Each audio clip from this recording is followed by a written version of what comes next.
I hate Dead by Daylight. If you play Survivor, you're gonna get camped, and if you play Killer, someone's always gonna have a flashlight and teabag. There's no fun on either side.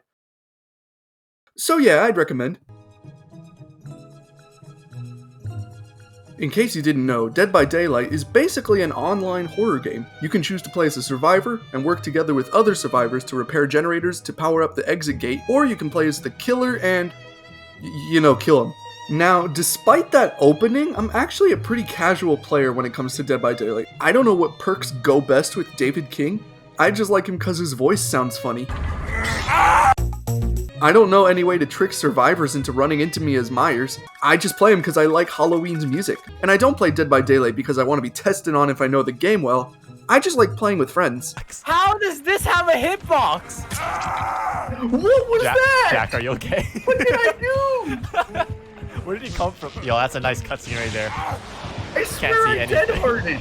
The game has actually been out since 2017 and has seen tons of updates over time. Some of them even being good. There's updates to how fast characters move, updates to sound design, updates to map design, and it's usually always for the better.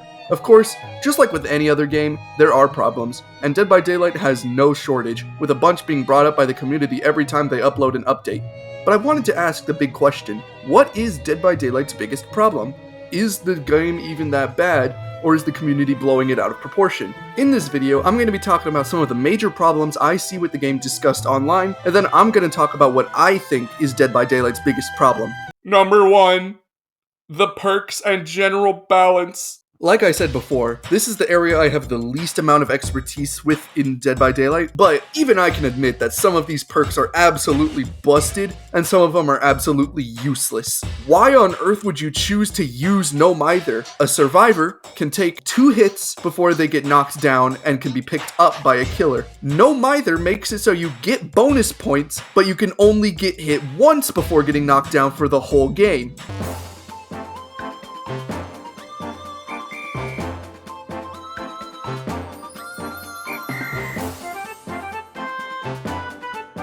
Why would you want that? Actually useless. Again, I'm still just a casual, so I don't fully understand how this could improve the game. So if anyone knows, please let me know how the perks are the biggest problem of the game, as well as general balancing. I'm too casual, I don't understand yet. But there are still plenty of problems that I see discussed by the community that I'm gonna go over in this video. It's not just the one, oh, I'm casual so I don't understand. No, there's plenty of problems, and I will go over them. Number 2.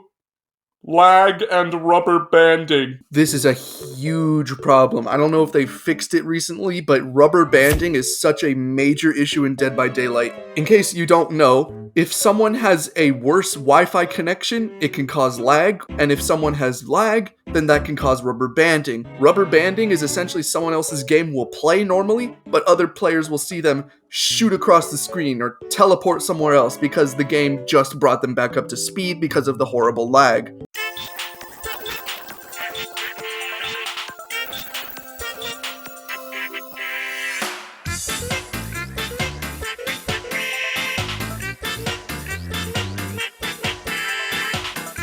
We're magic. Ooh, magic. We're magic. Ooh, magic. Will you cut that out?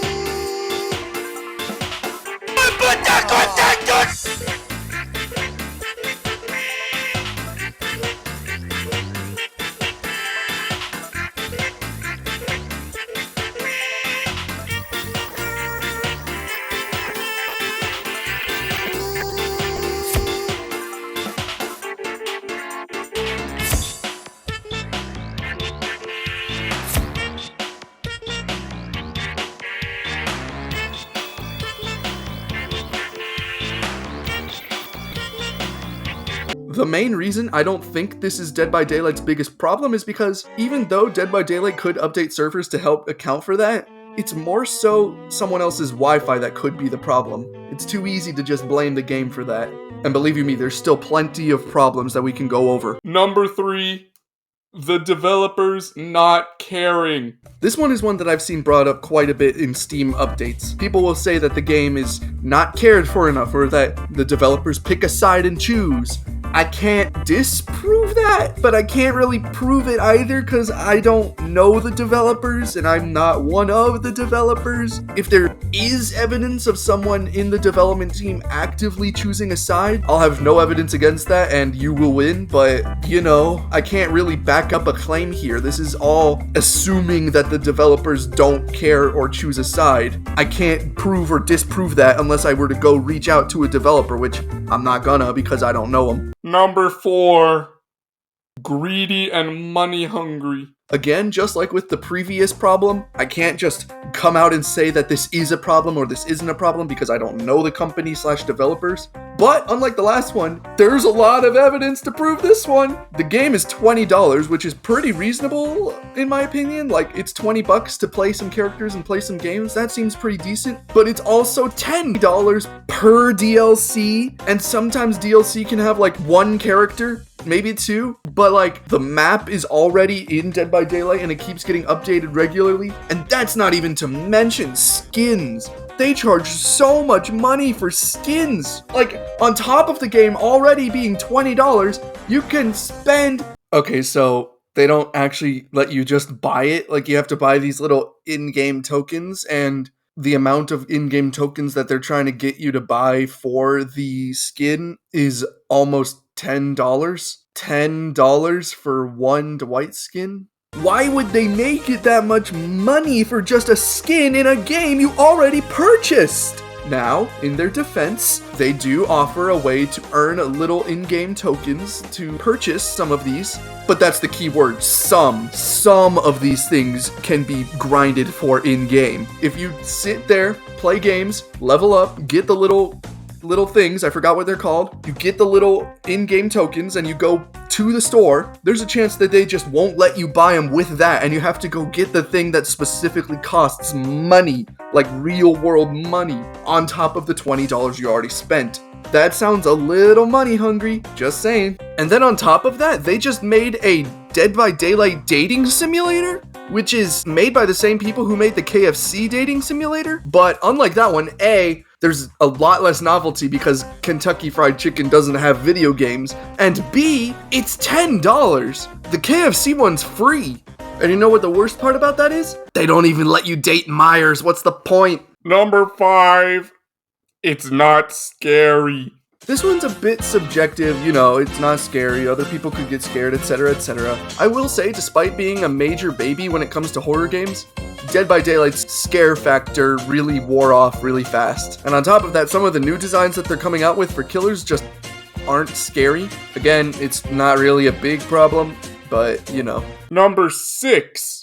Accessibility. Okay, so funny story. I was gonna talk about this one a lot more in depth, but they fixed a lot of what I was gonna talk about. They added a colorblind mode since I last played. They added like the tutorial. I was gonna spend a lot of time talking about the tutorial and where it could have been more easy to understand, but turns out it was right there the whole time. Oops. Kind of sucks that since the game relies so much on sound, there's no help for people who are hard of hearing. But, you know, you could just turn up the volume for that, I guess. Yeah, this section is kind of irrelevant now, isn't it? I still wanted to put it here because, well, this was going to be the big thing that I said what I thought was Dead by Daylight's biggest problem is, but since they fixed it, it's no longer the biggest, so... Oh well. Epilogue!